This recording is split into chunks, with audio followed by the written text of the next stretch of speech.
Why Nigerians aren't turning to the eNaira despite crippling cash shortages. A lack of infrastructure, merchants, and interests may all be reasons why more people in the country aren't using the digital currency. Nigeria is struggling with severe cash shortages, with riots erupting across the country just days before a presidential election, but people are still not turning to the national digital currency, the eNaira, which promised to improve retail payments. The digital iteration of the naira, which was issued by the Central Bank of Nigeria in October 2021, hasn't had the most impressive start, and adoption has been slow. But even if people in Nigeria wanted to turn to the eNaira, transaction options with the central bank digital currency, or CBDC, are limited. They want to put it out there to get people to use it, but people don't have enough places to use it, said Nigerian native Adesoji Solanke, a director at Renaissance Capital, an emerging and frontier markets-focused investment bank that has a branch in Nigeria. There may be a dearth of merchants willing to accept the eNaira, according to London-based Foreign Paul, CBDC and Market Infrastructure Director at institutional crypto custody platform Fireblocks. Paul, who previously worked at the Bank of England as an economist and head of its fintech hub, is now leading Fireblocks' efforts to build out infrastructure for CBDC integration. So you have this chicken and egg problem, he said. Cash shortages. At the end of 2022, outgoing President Muhammadu Buhari's government decided to change the currency design and swap out old banknotes for new ones. The slow changeover caused ATMs to dry out quickly, and the government placed limits on withdrawals. The country's $220 billion informal economy stalled, and as the crisis worsened, the already weak naira fell even further against the U.S.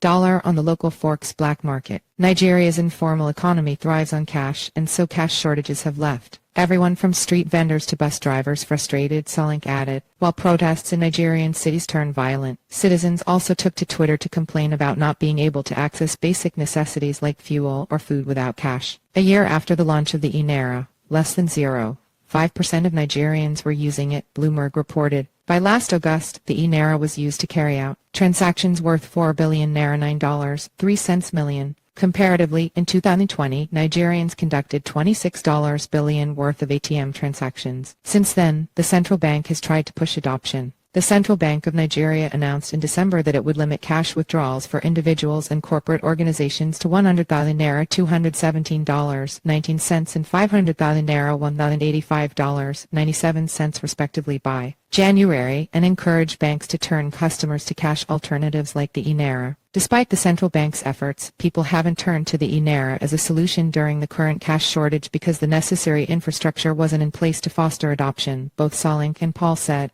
I think there's a couple of things they may have wished they did better, Paul said, referring to Nigeria's leaders. One is they went out faster than anyone else, whereas other central banks around the world are researching a lot longer. People might have needed to be educated more on the benefits of the digital naira, according to Paul. In June 2021, Nigeria announced it may be kicking off a CBDC pilot program before the end of that year, and a Central Bank of Nigeria official said the institution had been researching a digital currency for 2 years. Just 4 months later, the eNaira went live. Meanwhile, the European Union set up a 2-year research and experimentation project for a digital euro ahead of deciding whether to issue one. If it does decide to go ahead, officials have said it could take several more years to launch. The UK is seeking public feedback on its recently published multi-year plan for a digital pound. In addition to issues of infrastructure, not everyone can readily access the eNaira, Solanke said. The challenge is that the wallet requires you to have a smartphone and use the internet, but think of the people you're trying to send money to. They're relatively poor, right?